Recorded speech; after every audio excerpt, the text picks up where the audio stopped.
पिछले क्लास में हम लोग टाइप्स ऑफ सेट्स को देखे थे। टाइप्स ऑफ सेट्स के बाद क्योंकि सबसेट भी अब दो टाइप का होता है। सबसेट की बात हम लोगों ने की कि सबसेट एक ऐसा सेट है जो किसी बड़े सेट का हिस्सा हो या खुद के बराबर के सेट का हिस्सा हो। यानी कोई एक सेट है ए, वो अगर बी का सबसेट तभी होगा, मान लो बी में कोई एलिमेंट है 1 2 3 4 5 और ए में एलिमेंट है 1 2 3, तो हम कहेंगे ए इज सबसेट ऑफ बी। ठीक है। लेकिन अगर मान लो कोई दूसरा सेट है जिसमें 1 2 3 4 5 है, तो B is also subset of C and C is also subset of B. दोनों ही कह सकते हैं, या फिर और इसको ऐसे भी कह सकते हैं कि B is equal to C. B C के इक्वल है, बराबर है ना। बी सी के इक्वल है, तो B is equal to C. B यानी कि कोई एक सेट दूसरे सेट के इक्वल कब हो सकता है? जब पहला दूसरे का सबसेट हो और दूसरा भी पहले का सबसेट हो, है ना। तो इसका दूसरा नोटेशन है बी इज सबसेट भी है और इक्वल है, तो सबसेट ऑफ सी इसका दूसरा नोटेशन। ठीक है। तो इसीलिए सबसेट को दो टाइप में बांटा गया।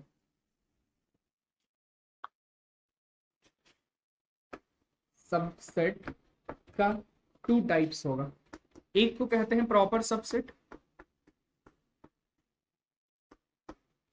और दूसरे को कहते हैं improper subset.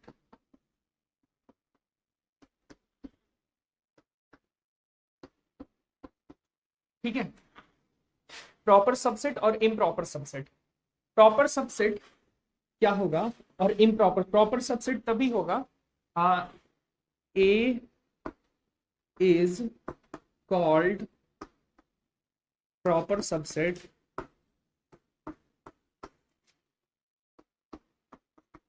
Of B if A is subset of B and B is not subset of A।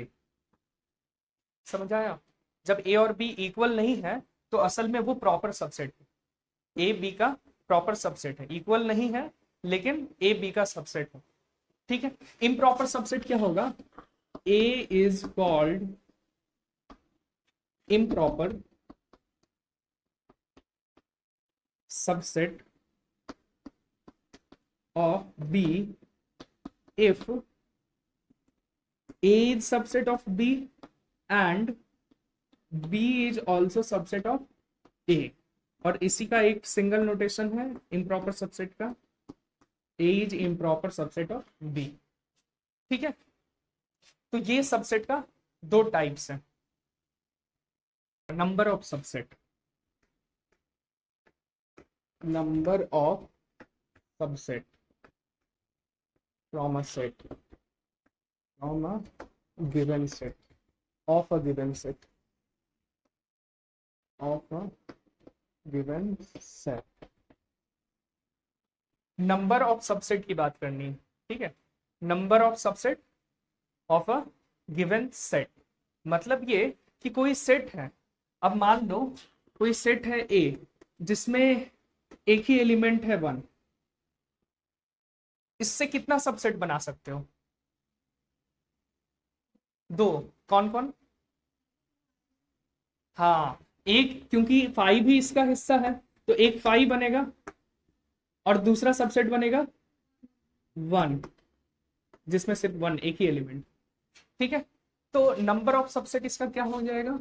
Number n से दिखा देते हैं नंबर ऑफ सबसेट को, तो n ऑफ a बोल देते हैं कैपिटल, इज इक्वल टू 1 हो जाएगा नंबर ऑफ सबसेट।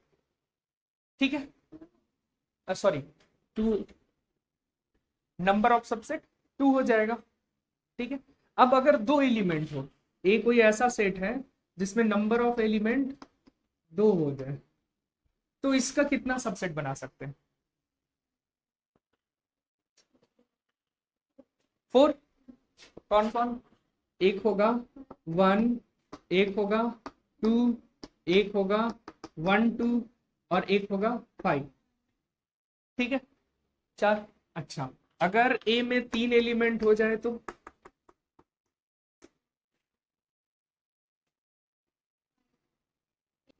8 बनेगा। 1, फिर हो सकता है 2, फिर 3, फिर 1 2 1 3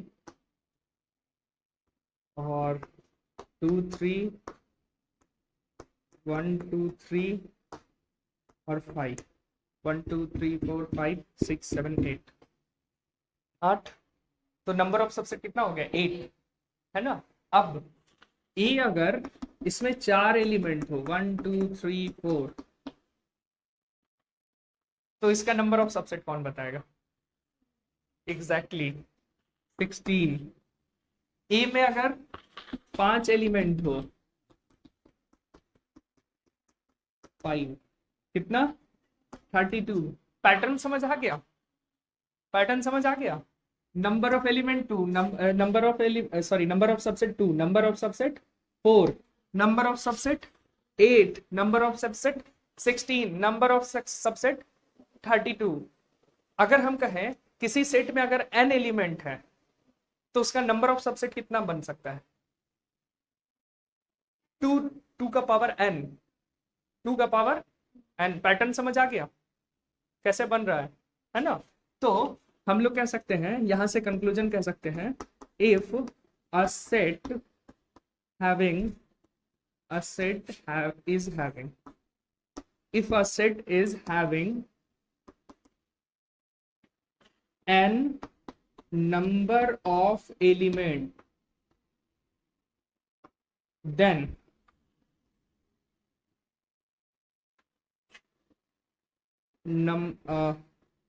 total number of subset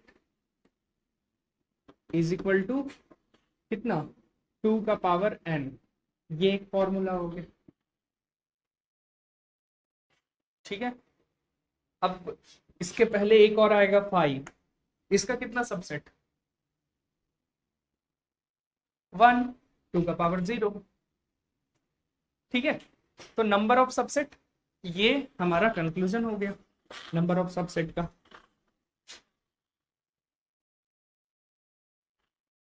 power set जो भी नंबर होगा दे देना, पावर सेट।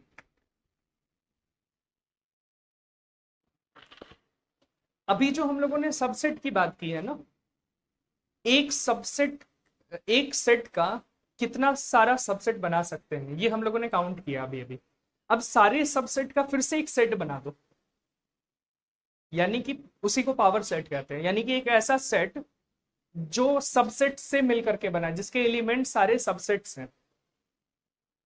ठीक है, एक सबसेट एक एलिमेंट काउंट होगा, है ना। पहले उसको डिफाइन कर लेते हैं। Power set, power set is defined as set of all subset of a given set, of a given set।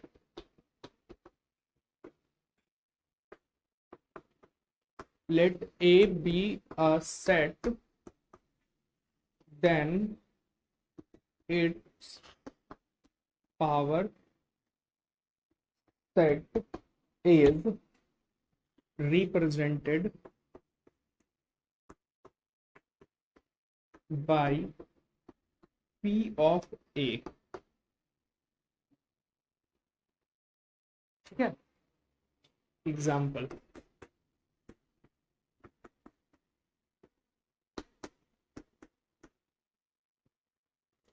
P of A क्या हो जाएगा?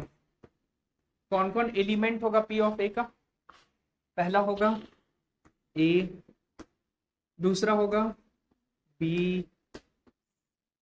C, A B B C A C A B C 5।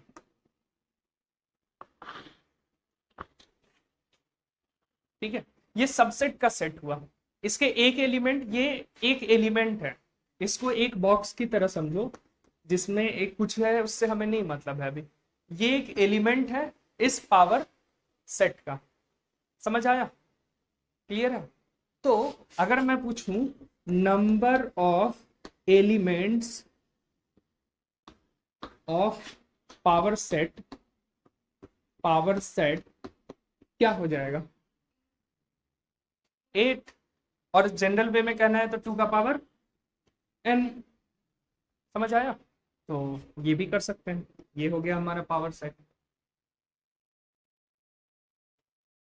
अब question है, कोई set है ए जिसमें सिर्फ एक एलिमेंट है 1। तुम लोग को बताना है number of elements in power of A कितना होगा? It is equal to what?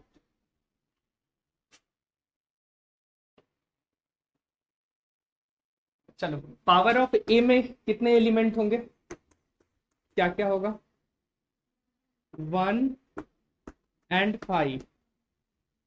Power of ए अगर निकालना हो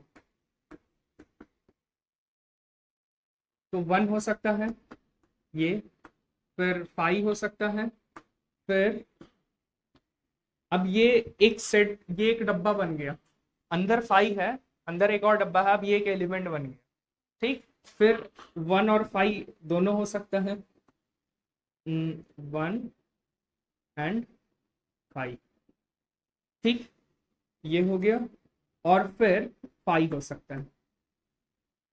ये और ये अलग अलग चीज है।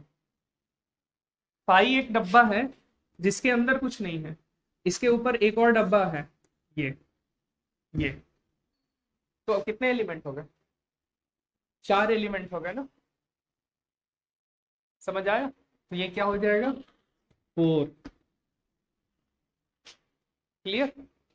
अच्छा, अगला क्वेश्चन, अगर इसमें 2 एलिमेंट कर दें 1 और 2, और अब पूछें कि पावर ऑफ ए क्या होगा, तो बता दो, इसको मिटा दो।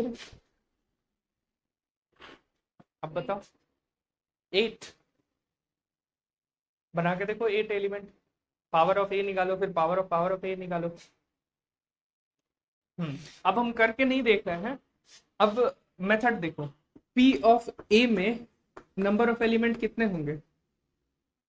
2 का power 2 which is equal to 4। ठीक है, अभी इसको बोल देते हैं ये कोई एक्स सेट है जिसमें नंबर ऑफ एलिमेंट 4 है, number of n x, number of element in x is equal to 4 है। ठीक है, तो इसका नंबर ऑफ सबसेट कितना बनेगा? 2 का पावर 4 बनेगा ना। तो पावर ऑफ मतलब अगर पावर ऑफ अगर x बोले तो उसमें नंबर ऑफ एलिमेंट तो 2 का पावर 4 होगा। नंबर ऑफ एलिमेंट की बात कर रहे हैं, 2 का पावर 4 होगा, which is equal to nothing, बस पावर ऑफ x क्या है? Power of a is equal to 16। समझ आया? हाँ, ये तो बैठ के बनाना पड़ेगा। पावर ऑफ ए में क्या हो जाएगा? 1 एक बनेगा, फिर 2 बनेगा, फिर 1 2 बनेगा, फिर 5 बनेगा। ठीक, क्या 2 और 5 मतलब इसमें 5 तो नहीं है ना, अभी पी ऑफ ए बना रहे हैं। ठीक है, फिर अगेन अभी देखो 1 2 3 4 एलिमेंट है ना, तो 2 का पावर 4 तो बनेगा ही बनेगा। इसको बोल दो ए, इसको बोल दो बी, इसको बोल दो सी, इसको बोल दो डी, आसान बनाने के लिए। अब तो बनेगा, क्या क्या होगा? एक होगा ए, एक होगा बी, एक होगा सी और एक होगा डी। इसमें कंफ्यूजन होता है। डी 5 के ऊपर अब एक और बॉक्स लग गया है ना, इसलिए डी। अगला क्या होगा? A B, A C, A D, B C, B D, C D. ठीक है, दो दो का हुआ। फिर तीन तीन का बनेगा, ए बी सी, फिर ए बी डी, फिर ए सी डी, फिर ए बी सी तो हो गया, B C D, B C D. और बनेगा ए बी सी हो गया, C D, C D, A C D. A C D छूट गया ना, नहीं ए सी डी भी हो गया, बी सी डी भी हो गया, बी सी डी भी हो गया। ठीक है, और क्या बनेगा? ए बी सी डी, और एक बनेगा 5। क्या 16 हुआ?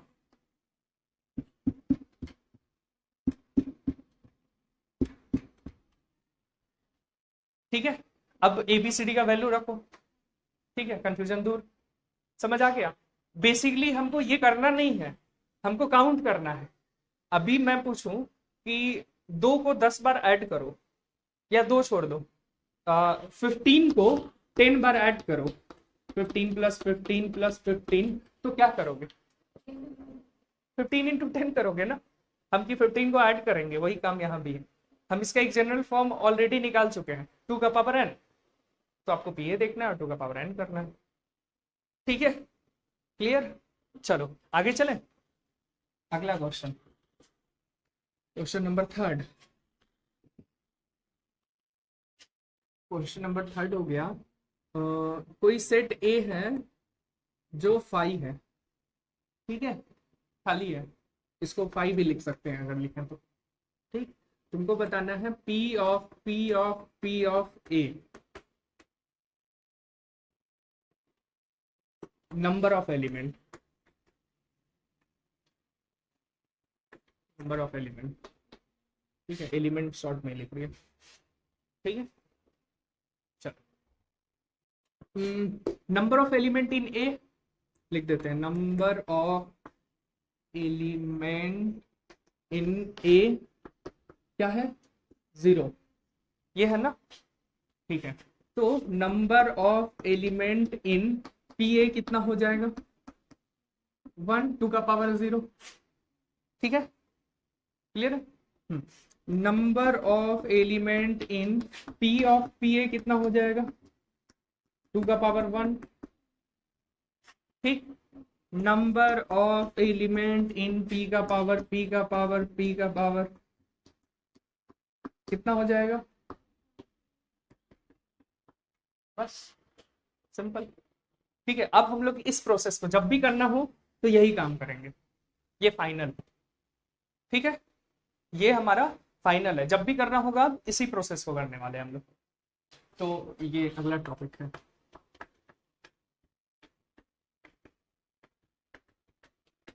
Of different real number sets.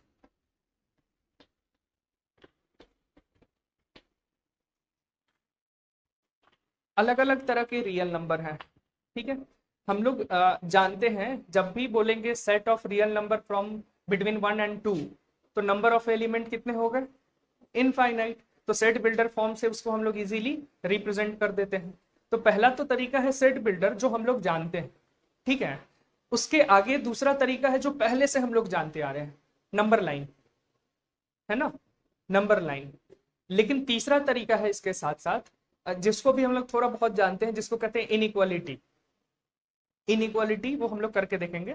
ठीक है, और चौथा तरीका है जो हम लोग थोड़ा और बढ़िया तरीके से जानेंगे, अगर नहीं जानते थे तो, वो है इंटरवल के अंदर, close interval and open interval के बारे में। ठीक है, क्लियर है? तो उसी को अभी हम लोग देखने वाले हैं। तो पहला मेथड तो हम लोग पढ़ चुके हैं, सेट बिल्डर फॉर्म। ठीक है, तो पहला तो तरीका है सेट बिल्डर फॉर्म, ये हम लोग कर चुके हैं। सेकंड करते हैं ऑन नंबर लाइन। पहले इनइक्वालिटी,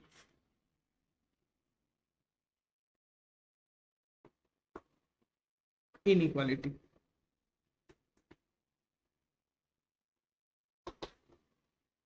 इनइक्वालिटी सेकंड वन। अब इनइक्वालिटी के जरिए कैसे हम लोग दिखा रहे हैं, एग्जाम्पल ले रहे हैं। एग्जाम्पल मैंने कहा set of real number between 1 and 2, 1 और 2 के बीच में सेट ऑफ रियल नंबर।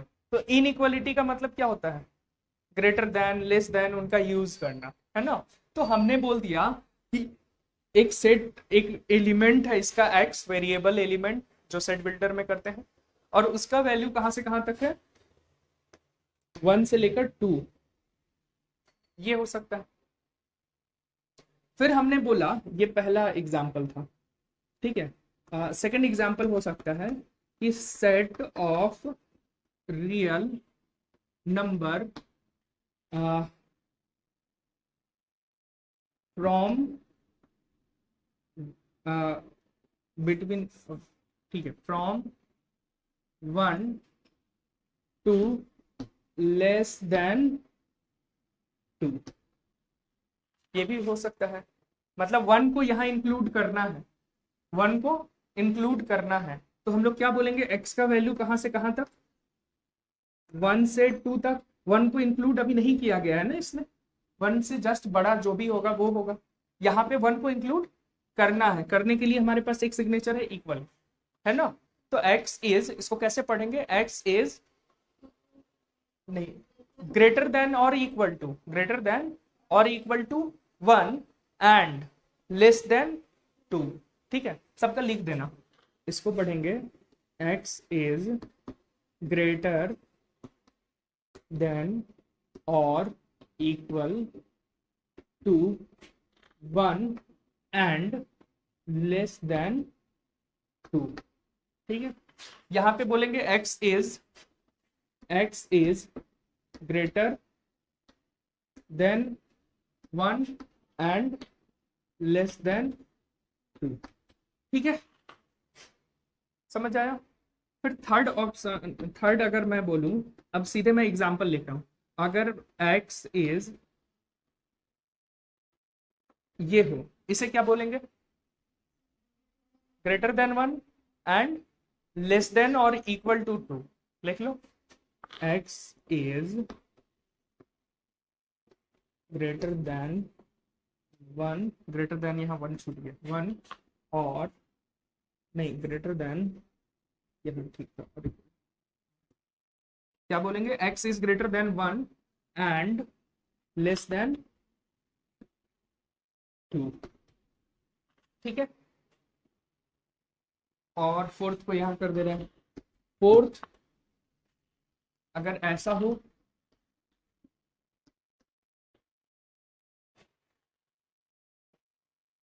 इसको क्या बोलेंगे, हाँ, ग्रेटर देन और equal to 1 and less than और इक्वल टू 2, यानी 1 और 2 दोनों इंक्लूड करना है। x is greater than or equal to 1 and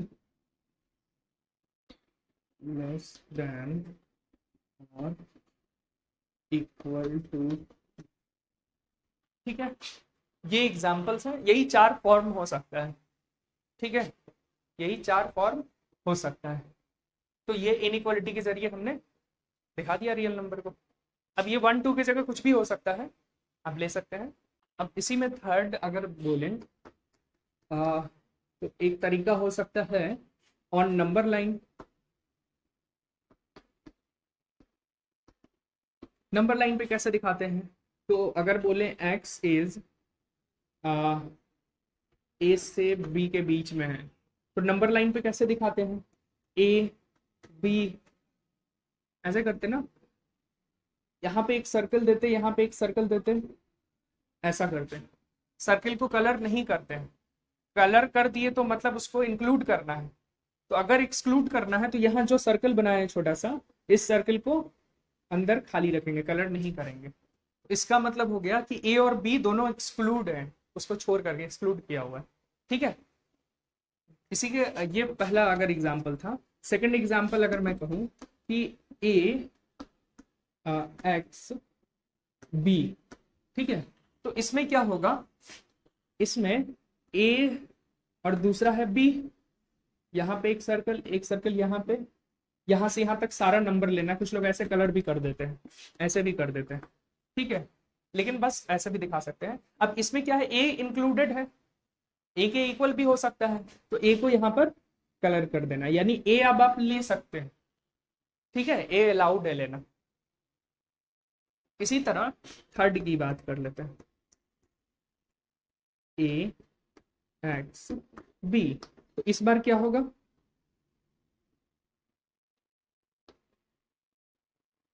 इस बार यहाँ पे कलर होगा बी पे, पिछली बार ए पे कलर हुआ था, यानी ए को एक्सक्लूड इंक्लूड करना था, इस बार बी को इंक्लूड करना है, ए को एक्सक्लूड करना है। ठीक है, चलो नंबर 4, ए एक्स बी, अब इसमें दोनों ही इंक्लूड करना है, तो दोनों कलर हो जाएगा। ये हुआ नंबर लाइन रिप्रेजेंटेशन।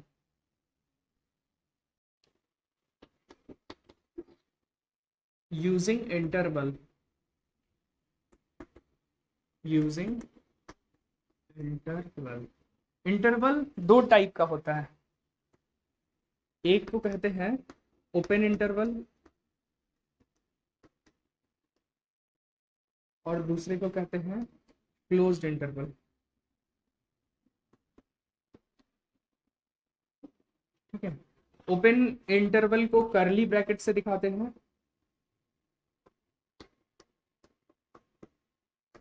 और क्लोज्ड इंटरवल को स्क्वायर ब्रैकेट से।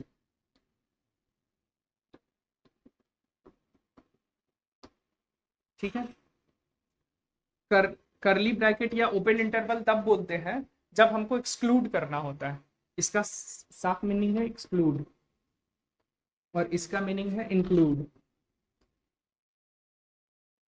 ठीक है, एग्जाम्पल देखते हैं। ठीक है, जब हमको एक्सक्लूड करना होगा तो वहां पर करली ब्रैकेट दे देंगे, और जहां पे हमको इंक्लूड करना है वहां पर स्क्वायर ब्रैकेट दे देंगे। ठीक है, एग्जाम्पल जैसे नंबर 1 था हमारा एक्स ए से बी तक में। ठीक है, यहां पे क्या हो रहा है, ए और बी एक्सक्लूडेड, देन हम लोग को दिखाना होगा एक्स बिलोंग्स टू, ये सिग्नेचर है, एक्स बिलोंग्स टू कहां से कहां तक, 1 से लेकर ए से लेकर बी तक, और दोनों एक्सक्लूड है तो दोनों तरफ कर्ली ब्रैकेट। ठीक है, फिर सेकंड हमारा था, अगर ये था कि A X B, X belongs to देना है, अब ए इंक्लूड हो गया तो वहां पर ए से बी, ए को इंक्लूड करने के लिए अब कर्ली ब्रैकेट देंगे, दूसरी तरफ स्क्वायर ब्रैकेट ही होगा, दूसरी तरफ स्क्वायर ब्रैकेट ही होना है। ठीक है, फिर इसी तरह थर्ड रिप्रेजेंटेशन हो, ए एक्स बी, तो एक्स बिलोंग्स टू ए से लेकर बी तक, और बी को इंक्लूड करना है, ए को एक्सक्लूड करना है। ठीक है, फिर इसी तरह फोर्थ, ए एक्स बी, दोनों ही इंक्लूड करना है, x belongs to A B. ठीक है, मतलब समझ आ गया, ए और बी दोनों ही इंक्लूड करना होगा।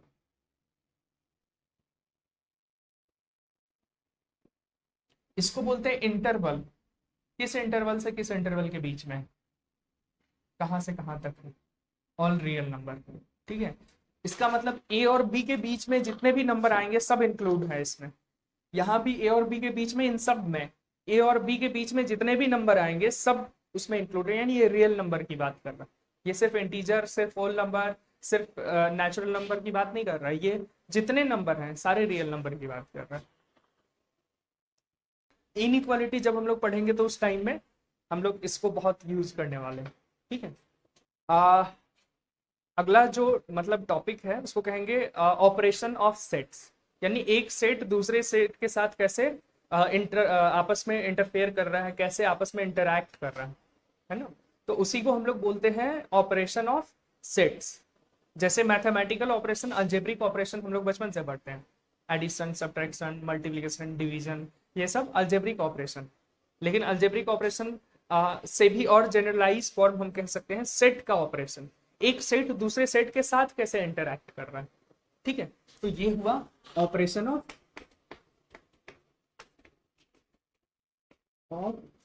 सेट्स, ठीक है। पहला ऑपरेशन है जिसको कहते हैं union of two sets, union of two sets, दो सेट का यूनियन, ठीक है, यूनियन ऑफ टू सेट्स। अब यूनियन ऑफ टू सेट्स कहने का क्या मतलब है, यूनियन का क्या मतलब होता है बताओ, सबको एकजुट कर लेना। दो सेट है, एक सेट है मान लो ए इज इक्वल टू 1 2 3 और बी है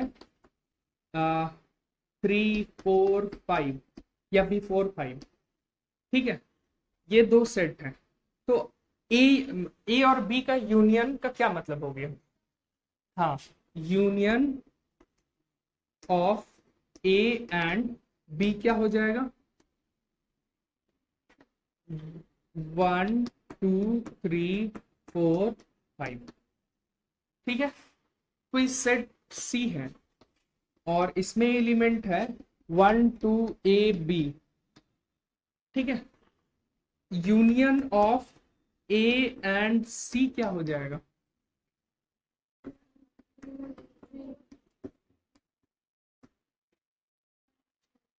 अब 1 2 दो बार तो नहीं आ सकता है, क्योंकि एक सेट में एक एलिमेंट तो एक ही बार आता है ना, उसको आप रिपीट नहीं कर सकते।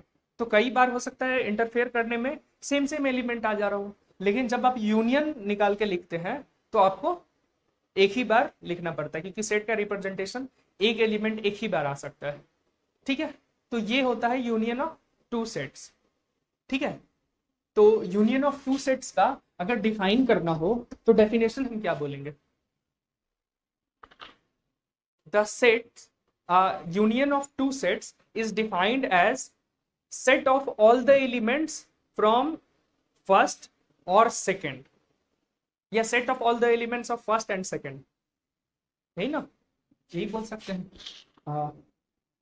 Union union of two sets A and B is defined as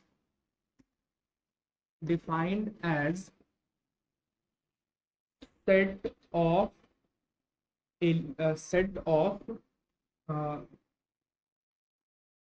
union of two sets A and B is defined as set of elements which belongs to A और B, यही बोलेंगे ना, एक ऐसा set which belongs to A और B, या तो A से बिलोंग करे या फिर B से बिलोंग करे, वो यूनियन का हिस्सा होगा ही होगा, है ना। तो इसका एग्जाम्पल में ये लिख सकते हैं हम लोग नीचे, ठीक है। यूनियन का रिप्रेजेंटेशन,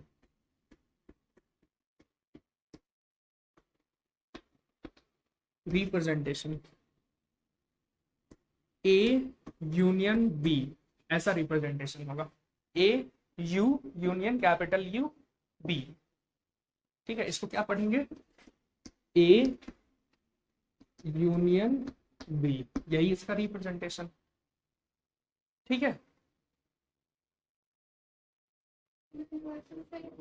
हाँ, यूनिवर्सल सेट के लिए भी यही इस्तेमाल करते हैं। ठीक है, तो वहां पे दिखा देते हैं यूनिवर्सल सेट, और यूनिवर्सल सेट दिखाना है तो ऐसे कर देते हैं, तो कुछ अलग कर देते हैं अगर दोनों एक ही जगह कभी आ जाता है तो। ठीक है, आमतौर पे नहीं आता है, लेकिन आ गया तो।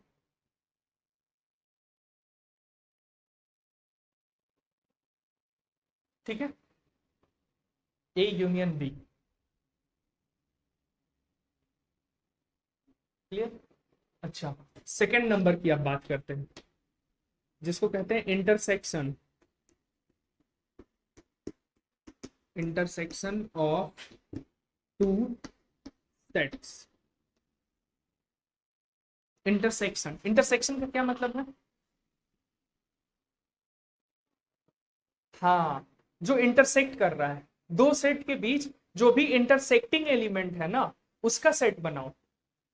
Common element between two sets, set of common element between two sets is called, एक मिनट एक चीज छूट गया, सॉरी सॉरी, रिप्रेजेंटेशन में इसका हम लोग तो अभी टेबुलर फॉर्म देखे ना, सेट बिल्डर फॉर्म बाकी, सॉरी, भी याद आ रहा है, ए यूनियन बी, हाँ। अब इसका सेट बिल्डर रिप्रेजेंटेशन कैसे करें, इस सेट को, तो सेट बिल्डर में कैसे रिप्रेजेंट करें ए यूनियन बी को? ठीक है, A union B is equal to, set builder form में कैसे रिप्रेजेंट करते हैं? बस एक एलिमेंट एक्स, सारे एलिमेंट को एक कॉमन एलिमेंट एक्स करते हैं और एक्स को डिफाइन करते हैं। ये बहुत जरूरी चीज है, इसको डिफाइन कैसे किया जाए? तो डेफिनेशन क्या कह रहा है, या तो ए से बिलोंग करे और बी से बिलोंग करे ना, ए और बी, यही है ना। एक्स एलिमेंट वो है जो या तो ए से बिलोंग कर रहा है या फिर बी से बिलोंग कर रहा है। तो हम लोग यहां कह सकते हैं कि एक्स बिलोंग्स टू ए, और ये जो शब्द है और, पहले बताए थे, ये जो शब्द है और, ये खासा यहाँ पे बहुत इंपॉर्टेंस रखता है। तो ए और बी ऐसे भी बोल सकते हैं, या फिर ऐसे भी बोल सकते हैं एक्स बिलोंग्स टू ए और एक्स बिलोंग्स टू बी। ठीक है, ये हाँ इंपॉर्टेंट पॉइंट है सेट बिल्डर नोटेशन यूनियन का।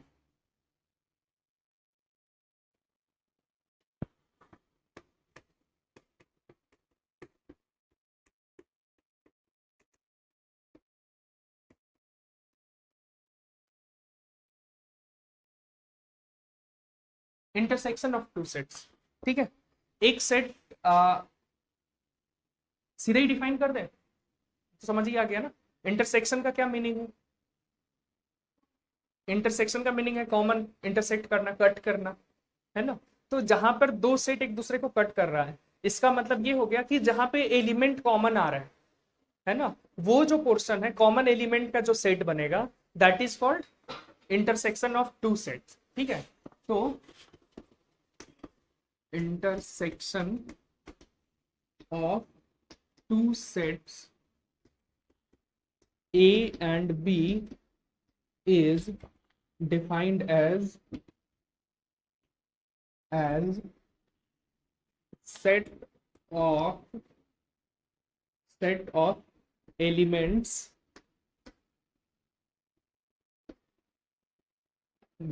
belong to belongs to both set A and B। ठीक है, एग्जाम्पल, पहले रिप्रेजेंटेशन नहीं, एग्जाम्पल ले लो। एग्जाम्पल, एक सेट ए है 1 2 3 4, दूसरा सेट बी है 1 2 ए बी सी, तीसरा सेट सी है ए बी 5 6। ठीक है, तो intersection of A and B क्या हो जाएगा? 1 2, दिस इज 1 2। ठीक है, फिर इंटरसेक्शन ऑफ ए एंड सी क्या हो जाएगा? ए और सी फाई, वेरी गुड, ठीक है। और इंटरसेक्शन ऑफ बी एंड सी क्या हो जाएगा, ए बी, समझ आ गया, ये इसका एग्जाम्पल है।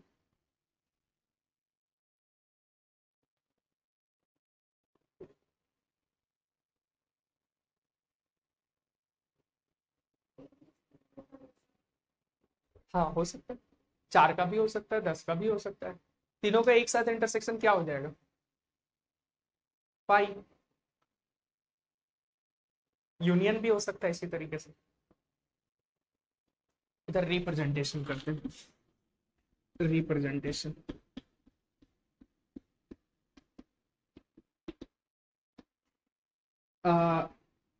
ए intersection B, A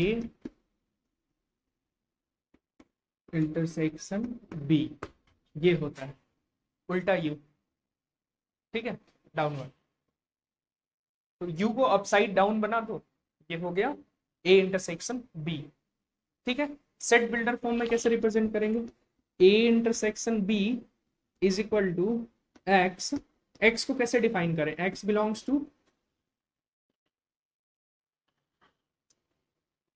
x belongs to A and B, वहां पर और था, यहाँ एंड है, एंड और का मैंने बोला था पिछले क्लास में, इंपॉर्टेंस है, यहां पर एंड क्यों है, ए में भी बिलोंग करना चाहिए एंड बी में भी बिलोंग करना चाहिए। For example multiple of 2 and multiple of 3 क्या हो जाएगा, 6 हो सकता है, 12 हो सकता है, लेकिन मैंने बोला कि मल्टीपल ऑफ 2 और मल्टीपल ऑफ 3, तो 6 हो सकता है, 9 हो सकता है, 8 हो सकता है, 10 हो सकता है, 12 हो सकता है, 14 हो सकता है ना। तो एंड और, तो यहाँ पे क्या हो जाएगा, ए एंड बी, यहाँ एंड का इंपॉर्टेंस, ठीक है। तो ये हो गया इंटरसेक्शन ऑफ 2 सेट्स। अगर एक सेट ए है जिसमें 1 2 3 4 5 6 7, और दूसरा सेट बी है जिसमें 3 4 5 6 7 8 9 10, दूसरा सेट सी है जिसमें 5 6 7 8 है, ठीक है। तो पहला क्या फाइंड करना है, ए यूनियन बी, दूसरा बी यूनियन सी, तीसरा ए यूनियन सी, चौथा ए इंटरसेक्शन बी, पांचवा बी इंटरसेक्शन सी, छठा बी इंटरसेक्शन ए, ठीक, सातवां A union B intersection C, आठवां B intersection C union A, नौवां A union A intersection B union C, दसवां A union B intersection B intersection C. चलो इतना find कर लेना, ये हो गया होमवर्क।